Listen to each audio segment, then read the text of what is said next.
নেটফ্লিক্সের পর্দায় Jeffrey Epstein ফিল্দি rich হয়তো অনেকেই দেখেছেন, কিন্তু আপনারা কি জানেন পর্দায় যা দেখানো হয়েছে তা হিমশৈলের কেবল চূড়াটুকু মাত্র। একটি ডকুমেন্টারি কি আসলেই পুরো সত্য তুলে ধরতে পারে, নাকি এর পেছনে লুকিয়ে আছে এমন এক অন্ধকার জগৎ যা জানলে আপনার পায়ের নিচের মাটি সরে যাবে? কে এই জেফ্রি এপস্টেইন? একজন সাধারণ গণিত শিক্ষক থেকে তিনি কিভাবে হয়ে উঠলেন হাজার কোটি টাকার মালিক? কেন তার মৃত্যুর পর বিশ্ব নেতারা মরিয়া হয়ে চেয়েছিলেন যাতে এপস্টিন ফাইলস বা এই গোপন নথিপত্র কখনোই আলোর মুখ না দেখে? তিনি কি আসলেই আত্মহত্যা করেছিলেন, নাকি পৃথিবীর সবচেয়ে প্রভাবশালী ব্যক্তিদের ডার্টি সিক্রেট গোপন রাখার জন্য তাকে সরিয়ে দেওয়া হয়েছিল? আজ আমরা সেই ফাইলের ধুলো ঝেড়ে বের করব এমন কিছু সত্য যার ভয়াবহতা আপনাকে হতভম্ব করে তুলবে।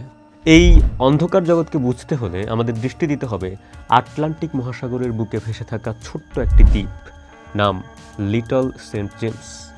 লোকচক্ষুর আড়ালে এই দ্বীপেই চলত অ্যাপস্টিনের সাম্রাজ্যের যাবতীয় কুকর্ম, পাচার করে আনা নারীদের ওপর অমানুষিক নির্যাতন, বিশ্বখ্যাত রাজনীতিবিদদের বিকৃত উল্লাস এবং শীর্ষ ধনী ব্যক্তিদের নারী কেলেঙ্কারি, সব কিছুর সাক্ষী এই দ্বীপ। 1982 সাল জেফ্রি এপস্টেইন নিজের ফার্ম শুরু করেন। তার ক্লায়েন্ট বিশ্বের শীর্ষ ধনীরা। অভিযোগ আছে এপস্টিনের এই অবিশ্বাস্য উত্থানের পেছনে ছিল ইসরায়েলি গোয়েন্দা সংস্থা মোসাদের হাত। তাদের লক্ষ্য ছিল একটাই, আমেরিকার প্রভাবশালী নেতাদের হানি ট্র্যাপ বা যৌন ফাঁদে ফেলা এবং পরবর্তীতে তাদের ব্ল্যাকমেইল করে ইসরায়েলের স্বার্থ হাসিল করা। এপস্টিন তার দ্বীপে আসা প্রত্যেক হাই প্রোফাইল অতিথির গোপন ভিডিও ধারণ করার জন্য প্রতিটি কোণায় লুকিয়ে রাখতেন গোপন ক্যামেরা। আমেরিকার সাবেক president Bill Clinton, Prince Andrew, বর্তমান প্রেসিডেন্ট ডোনাল্ড ট্রাম্প, মাইক্রোসফটের বিল গেটস, এমনকি ইলন মাস্ক, কাদের নাম নেই এই ফাইলে? ডোনাল্ড ট্রাম্প তার নির্বাচনী প্রচারণার শুরুতে কথা দিয়েছিলেন তিনি অ্যাপস্টিনের সব ফাইল প্রকাশ করবেন, কিন্তু খুবই আশ্চর্যজনকভাবে ইসরায়েলের সফরের পরপরই তিনি সুর পাল্টে ফেলেন। কেন? কি ছিল সেই ফাইলে যা ট্রাম্পকেও থামিয়ে দিয়েছিল? সম্প্রতি প্রকাশিত নথিপত্র বলছে বিল গেটস এক রুশ তরুণীর সাথে সম্পর্কের কারণে যৌন রোগে আক্রান্ত হয়েছিলেন। এমনকি বিজ্ঞান জগতের নক্ষত্র স্টিফেন হকিংকেও দেখা গেছে এপস্টিনের পার্টিতে। তবে তদন্তকারীরা সবচেয়ে বড় ধাক্কাটা খান তখন যখন তারা অ্যাপস্টিনের হাজার কোটি টাকা লেনদেনের একটি ব্যাংক অ্যাকাউন্টের নাম আবিষ্কার করেন। কেন 21 শতকের একজন বিলিয়নিয়ার তার ব্যাংক অ্যাকাউন্টের নাম রাখবেন একজন প্রাচীন দেবতার নামে? ইতিহাসের পাতা উল্টালে দেখা যায় বাল ছিল এমন এক দেবতা যাকে সন্তুষ্ট করার জন্য প্রাচীনকালে শিশু বলিদান দেওয়া হতো। প্রত্যক্ষদর্শীদের মতে অ্যাপস্টিনের দ্বীপে আগত অর্থপিপাসু মানি মেকাররা কেবল আমোদ প্রমোদই করত না, সেখানে চলত শয়তানের উপাসনা। অভিযোগ উঠেছে বিকৃত রুচির এই মানুষগুলো শিশুদের উপর চালাতো পৈশাচিক নির্যাতন। সবচেয়ে হাড়হিম করা তথ্য পাওয়া যায় 2016 সালের 17 আগস্টের একটি ইমেইল কনভারসেশনে।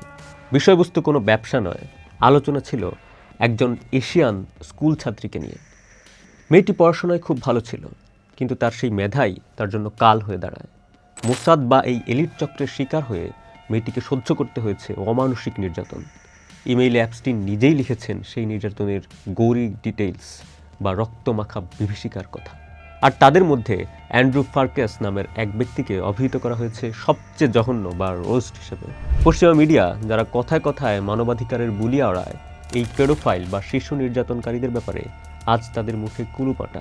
অ্যাপস্টিনের এই জালের বিস্তার কেবল আমেরিকাতেই থেমে থাকেনি, এর শিকড় পৌঁছে গেছে এমনকি বাংলাদেশেও। 17 এপ্রিল 2014 অ্যাপস্টিনের ইনবক্সে একটি ইমেইল আসে। বিষয় আন্ত্রিক জীবাণুবিদ্যা, ICDDRB। বাংলাদেশের গর্ব, আন্তর্জাতিক খ্যাতিসম্পন্ন এই গবেষণা প্রতিষ্ঠানের নাম কেন এই অপরাধীর ফাইলে? ইমেলটিতে প্রস্তাব দেওয়া হয় এক দীর্ঘমেয়াদী প্রোবায়োটিক গবেষণার, যেখানে বলা হয় এটি 10 বছরের একটি পরিকল্পনা যেখানে নিশ্চিত 3% মুনাফা পকেটে আসবে, সাথে যুক্তরাষ্ট্রের কর ছাড়ের সুবিধা। প্রশ্ন হলো, এটি কি শুধুই বিজ্ঞানের স্বার্থে ছিল, নাকি চ্যারিটির মুখোশের আড়ালে এটি ছিল অ্যাপস্টিনের কালো টাকা সাদা করার বা মানি লন্ডারিংয়েরই আরেকটি ফাঁদ? তালিকায় নাম এসেছে নোবেল বিজয়ী ডক্টর ইউনুসেরও, তবে কোনো অপরাধের জন্য নয়, বরং কার্টুন সিরিজ দ্য সিম্পসনে তার উপস্থিতি নিয়ে আল সেকেল নামক এক ব্যক্তির গর্বিত ইমেইলে। কিন্তু প্রশ্ন থেকেই যায়, এই বিশাল অপরাধী চক্রের নথিতে একজন নোবেল বিজয়ীর নাম কেন প্রাসঙ্গিক হবে? অ্যাপস্টিনের ফাইলের কম্পন পৌঁছে গেছে এমনকি ভারতের রাজনীতির অন্দরমহল পর্যন্ত। 3.5 মিলিয়ন পাতার নথির ভিড়ে ভেসে উঠেছে ভারতের প্রধানমন্ত্রী নরেন্দ্র মোদীর নাম।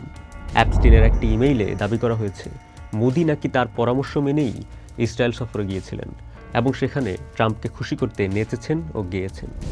যদিও ভারত সরকার একে আবর্জনা বলে উড়িয়ে দিয়েছে, কিন্তু তালিকায় আরও আছে ভারতের মন্ত্রী হরদীপ সিং এবং চলচ্চিত্র নির্মাতা মীরা নায়ারের নাম। বলিউড থেকে হলিউড, কারো হাতই কি তবে পরিষ্কার নয়? সবচেয়ে ভয়াবহ অভিযোগটি এসেছে আমেরিকার সাবেক প্রেসিডেন্টদের বিরুদ্ধে। একটি ইমেইলে অভিযোগের আঙুল তোলা হয়েছে জর্জ বুশ সিনিয়রের দিকে। অন্যদিকে ডোনাল্ড ট্রাম্পের বিরুদ্ধে অভিযোগগুলো ভাষায় প্রকাশ করার মতো নয়। নথিতে উল্লেখ করা হয়েছে মার আল আগু রিসোর্টের এক ভয়াবহ পার্টির কথা, যেখানে শিশুদের নিলামে তোলা হতো।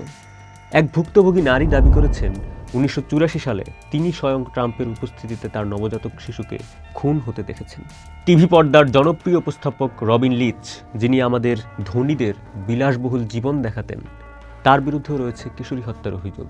জেফ্রি এপস্টিন হয়তো মারা গেছেন, কিন্তু তার তৈরি করা এই পৈশাচিক সিস্টেম কি আদৌ ধ্বংস হয়েছে, নাকি মুখোশের আড়ালে থাকা এই প্রভাবশালী ব্যক্তিরা এখনও আমাদের চোখের সামনেই ঘুরে বেড়াচ্ছে?